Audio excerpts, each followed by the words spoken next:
হাজির হলাম আবারও নতুন টিউটোরিয়াল নিয়ে। তো আজকের এই টিউটোরিয়ালে আমি আপনাদেরকে দেখিয়ে দিব কিভাবে আপনারা আপনাদের মোবাইল ফোনকে আকর্ষণীয় করে তুলবেন। তো ফিরে আসছি ইন্ট্রোর পর, সঙ্গেই থাকুন।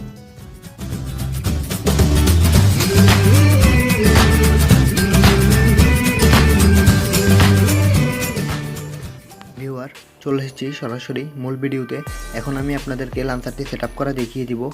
লাঞ্চারটির নাম হচ্ছে রোলিং আইকন।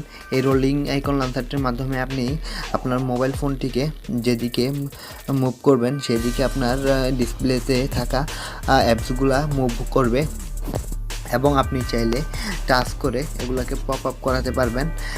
তো ভিউয়ার, এখন আমি আপনাদেরকে অ্যাপসটি সেট আপ করা দেখিয়ে দিব। এই ভিডিওটির ডেসক্রিপশন বক্স থেকে অ্যাপসটি ডাউনলোড করে ওপেন করুন। আমি সরাসরি অ্যাপসটি ওপেন করতেছি। অ্যাপসটি ওপেন হওয়ার পর এমন একটি ইন্টারফেস পেয়ে যাবেন। এখানে প্রথম অপশনটি হচ্ছে apps icon.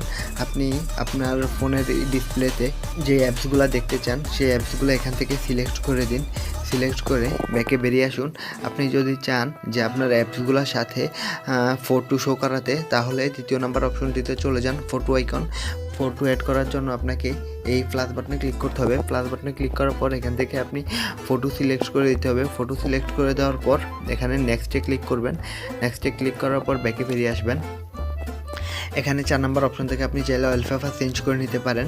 6 number option setting থেকে আপনারা চাইলে সেটিংগুলো চেঞ্জ করে নিতে পারেন।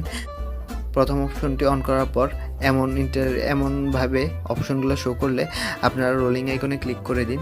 রোলিং আইকনে ক্লিক করার পর আবার অ্যাপসটি ওপেন করুন। অ্যাপসটি ওপেন করার পর এখান দেখতে পাচ্ছেন আইকন সাইজ। আপনারা আপনাদের পছন্দ অনুযায়ী আইকনের সাইজগুলো পরিবর্তন করে নেবেন।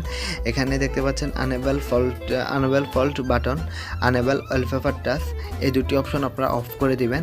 অফ করে দেওয়ার পর ব্যাকে বেরিয়ে আসুন। ব্যাকে বেরিয়ে আসার পর এখানে স্টার্ট বাটন দেখতে পাচ্ছেন, এখানে স্টার্টে ক্লিক করুন। স্টার্টে ক্লিক করার পর আপনাদের কাজ শেষ। এখন আপনি আপনার পছন্দ অনুযায়ী অ্যাপসটাকে মুভিং করাতে পারবেন এবং পপ আপ করাতে পারবেন।